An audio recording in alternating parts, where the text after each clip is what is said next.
This is our straw bale house, and we're in the southern Gulf Islands of British Columbia. We built the house, Colin and I. On the first half, we did a timber frame structure around the bales. On the second half, we did stick frame, and there's living roofs on all of the roofs. We have 3 generations living here. So there's us and our 2 kids and my mother. And it's been really great to all live together on the property. It just made sense to us to have multiple generations on the property instead of, this kind of isolation idea of a single family unit struggling to do everything that needs to be done. It's sort of a reciprocal care, my mom helped us a lot while we were building and while the kids were young, and then as she's getting older, we're helping her out with things. And that just feels much more natural. We purchased the land 16 years ago, and the land is 3.25 acres. It's on the north side of a valley, so we have very good sun exposure. When we bought the property, my mom, Margaret, invested in the land with us, and we wouldn't have been able to buy it without her financial contribution. So we built a 900 square foot in-law suite, which is designed specifically for my mom, who's an artist. It's the very top section, and we all moved into that in 2012 when we finished that section. And then we spent 7 years living in that house together as the kids grew up, all in the same space, before we finished the second half of the house, which gave us a little more autonomy for us and our kids, and gave Nana her own space, which she was very excited about. The house is about 2,000 square feet interior square footage for the whole house. And it's technically one house by code, but because there's 2 separate entrances and different levels, it feels like 2 houses, but they're just attached with a walkway. The upper half of the house is about 900 square feet inside, and then about 1,000 square feet with the 2 levels down below. This doesn't reflect the living roofs with the 4-foot overhangs on the south side and 2-foot overhangs on the other sides to keep the rain off the walls. So when you look at the house, people are like, it's huge, but you're seeing a lot of roof and thick straw bale walls. We decided to build straw bale because of the excellent R value and its ability to hold in the warmth and out the cold, which makes heating and cooling our house very, very easy. The other thing I was really drawn to about straw bale is that it's a breathable wall system. So you don't have to have your plastic wrap and all of this other code stuff in your house that I didn't want to have there.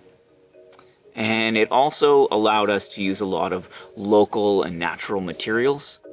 The first half of the house that we built, we did a wood peg timber frame. So the roof is held up with the timber frame. And the second half of the house, we didn't have enough time or money to really do the full timber frame. So we decided to go with basically a 2x4 stud wall so that we could take the straw bales and stand them up in between the 2x4s. We wanted to do all clay plasters so that the walls remained breathable. So all the plastering that we did we were mentored by Tracy Calvert. She worked for years with Cobworks over on Main Island, and she pretty much walked us through all the different layers and what we had to do to make sure that the bales were safely sealed in and tucked away. We had help with the foundation, with the roof. We had lots of work parties, so you could also say that members of the community built our house as well, with the clay plaster specifically, with putting soil on the roof. Every time I didn't know exactly how to do something, I would ask a friend in the community who did know how to do that. But Wendy and I did probably 90% of the work ourselves. Mm-hmm. Yeah. Welcome to Stony Pocket, and this is our straw bale house. You can kind of see a few things going on here right at the entrance. Big overhang, 4-foot overhang on the south side of the house so that in the summer months the sun barely goes into the house at all, and in the winter months, when the sun is low in the sky, the sun goes all the way in and up the back wall about 3 feet.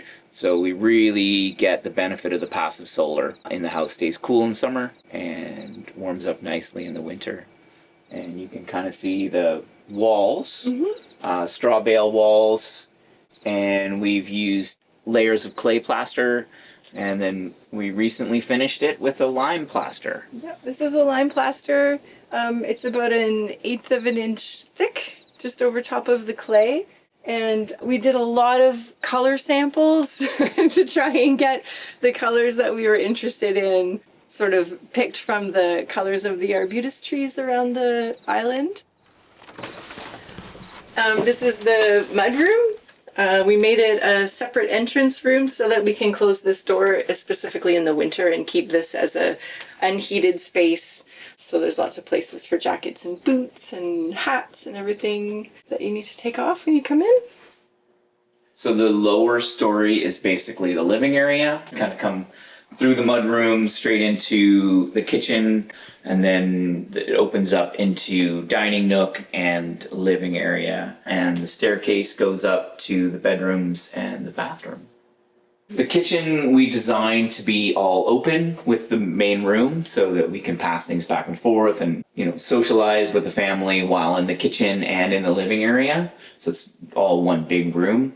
I also, because of the straw bales and the curved living roof, I didn't want upper cabinets.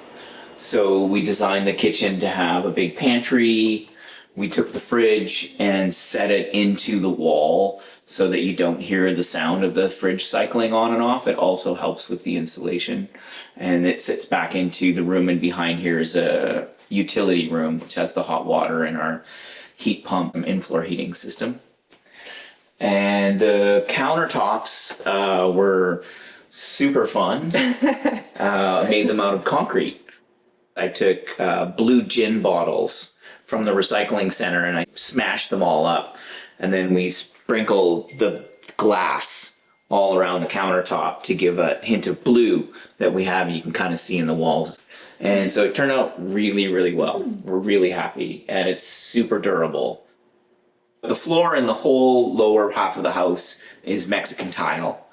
And we chose this because it's a slab on grade. So basically we have concrete floor underneath, which has in it all of our heating. And so for the in-floor heating to work best, and also for the passive solar to work best, you want mass, lots of mass in your house. And the concrete countertops is one way, the floor with the tile is another, the plaster on the walls. All of these things, when the sun comes through the windows, it accepts that heat and warms up and then releases it later on as the temperature changes. This is the living room and dining space. Kind of just open floor plan to maximize the length of the house, which gives us as much window and passive solar without being too deep. Yeah, the house it's 45 feet long, but it's only 15 feet deep, both the two lower levels, so that all of the rooms get sunlight, which is great for heating the house. The other features in the living room, we decided to do a bed nook. We call it the book nook, but it's also a guest bed. The other purpose of it is storage. So in the house, there's not a lot of the storage is all built in. So we've got big drawers underneath there. We have drawers underneath the seats in the eating nook. So we kind of have a built-in L-shaped bench, and then chairs on the other side with drawers underneath that you can pull up for storage. We also did built-ins, the bookshelves and desk area, all built in, and another unit down here beside the fireplace where we keep the computer and the stereo. It works really well for organizing our lives. The wood stove, actually, we bought used from a neighbor down the road, and it's actually turned out to be a fantastic stove. It works really well. You can put the wood in from the top or from the front, You can damp it down. It has a reburn in it as well, so it is efficient. We go through about 1/4 of a cord of wood to heat the house for the winter. We light a fire every 2 or 3 days, and we pretty much just let it go out over a few hours. And it's very simple space. We use the in-floor heating minimally just to take the cooling off, so the floor stays just slightly warm, and that way we light a fire whenever the temperature gets low enough that we feel like we need it. This is a really cool feature we saw in another friend's straw bale house. It's a wood pass-through. So behind this wall is a covered outdoor space where all of our wood is stacked, and we can just open the door from the hatch and it's full of wood and kindling, and then we can put it in the fire, close the door, and we don't have to carry the wood in and out of the house. This is the bathroom. It's kind of built halfway up the level of the house. We found this tub by the side of the road. And so we didn't design the bathroom with a corner tub like this, but after we got this corner tub, we kind of had to change our plans a little bit. But it's worked out really, really well. We're super happy with it. This around here is the shower. And then we have a little section for the toilet in here, and a pretty long counter for the sink. This sink also came from some friends of mine in Victoria, so now every time I see the sink, I think of them. So we've just come up the stairs, and now we're on the second level of the house, which is the bedrooms, and also the entrance to the in-law suite.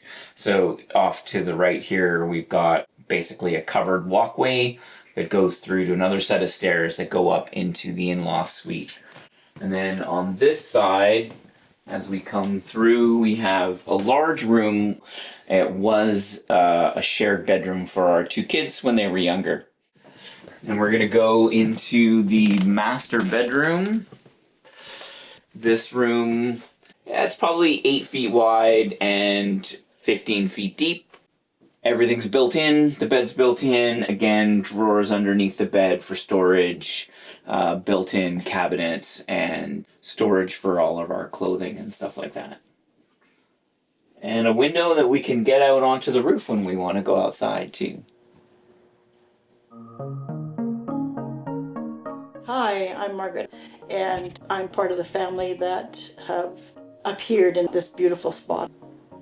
And Wendy's my daughter, and then my grandkids are amazing. I've had a good time with them growing up, and Colin's foresight to see what could happen to this site is just unbelievable. Yeah. This upper part of the house was the first part that was built, and it was intended that it would be for me, and this is what it is. It's all one big open space. The fireplace here, when Colin went to put the fireplace in, I asked him to put it up high so that I wouldn't be on my hands and knees trying to stoke a fireplace when I'm the age I am. So it works beautifully. And Colin did all the stone work. All the stone is off the property. We all worked on that together. And there's in-floor heating on all the floors, so it's really a cozy place to be.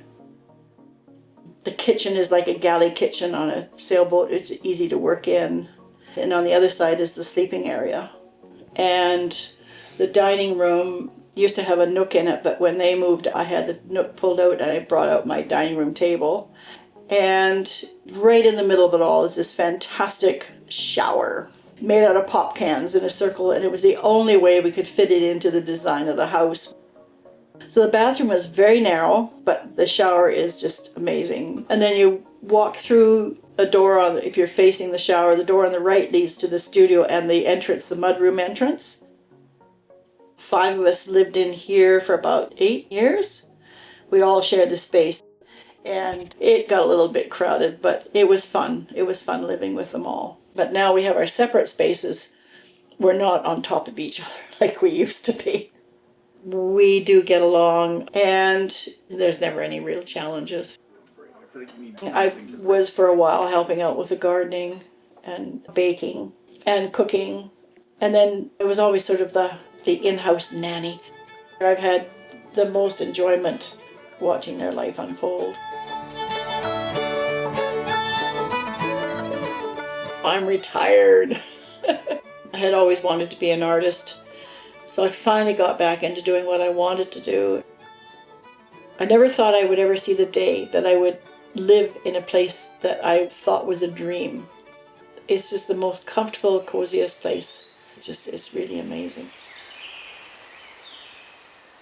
I am the youngest child, so I guess the youngest in the whole household. I live right here. This is my little bedroom. It's on the second floor.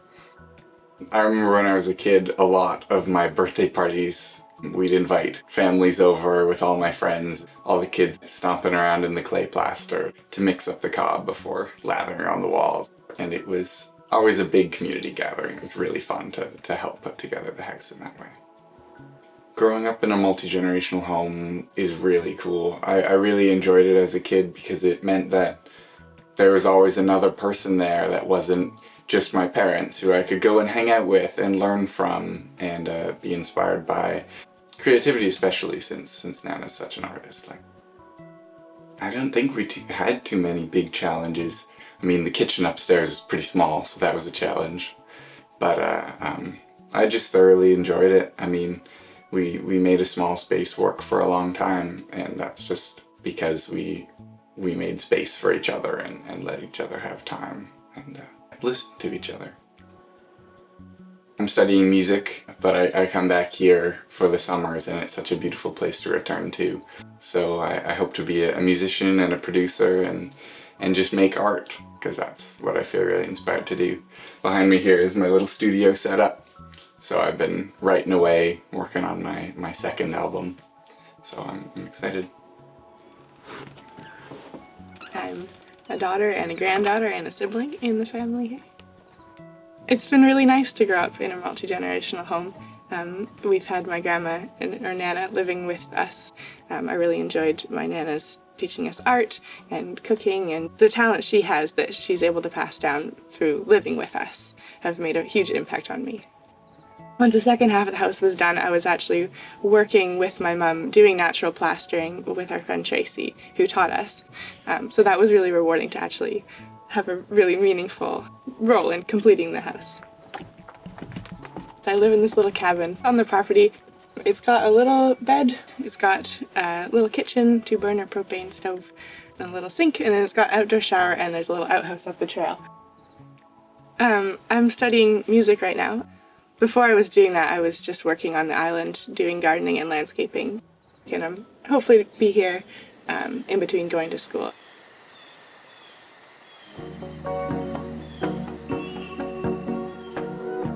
When we bought the property, there was basically about an acre down here that's all open, and we knew we wanted to garden there. And then there was about 2 acres of forest in the back, and we knew we didn't want to cut down any trees.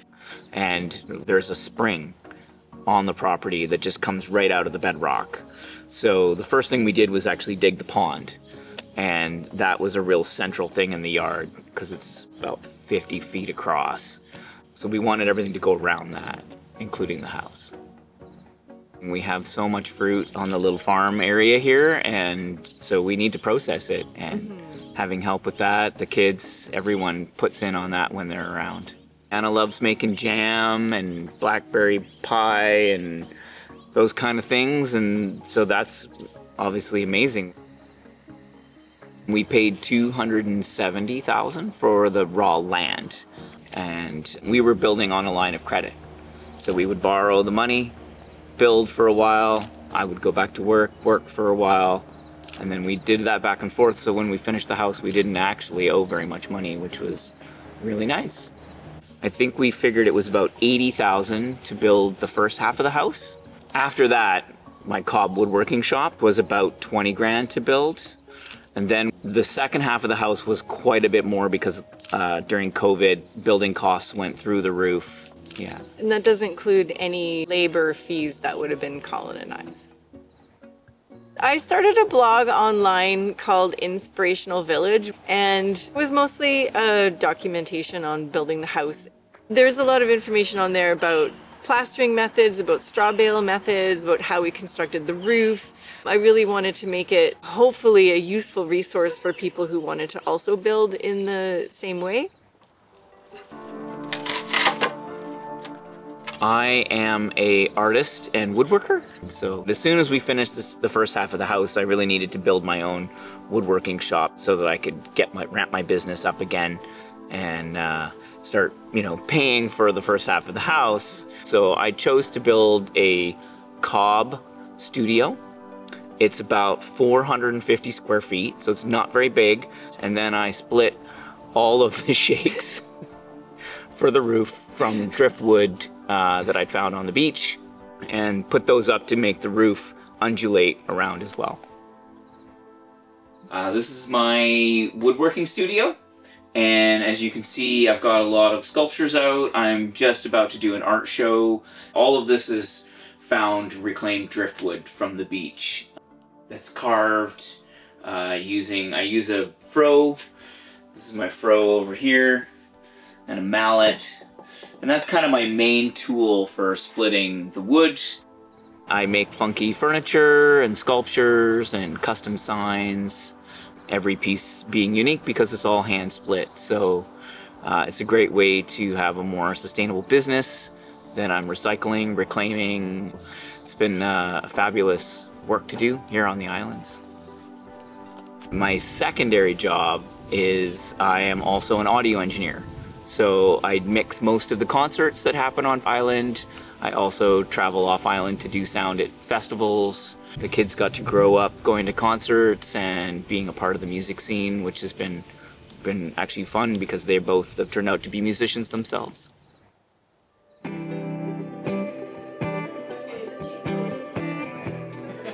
I have spent most of the years homeschooling the kids, but got a loom a couple years ago, so I started weaving and selling at the local markets or art shows on the island. And I opened an Etsy store a number of years ago. I also work 1 to 2 days a week with a traditional Chinese doctor, putting together people's herbal prescriptions, which is a fantastic job. I love it.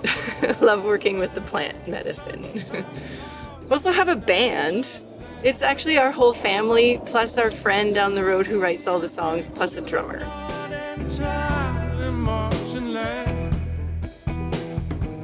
There hasn't been a lot of challenges of living together. Maybe when we were all in that same space together, we just talk about stuff. Yeah, I think there's just a lot of patience all around. Yeah, it's gone very smoothly. This has been a lot of work. We've built the house and developed the property with as much effort as a long-term vision entails. So, yeah, we don't have any plans of leaving at all. It's been a journey of building, kind of our dream home, and we've got it. Yeah.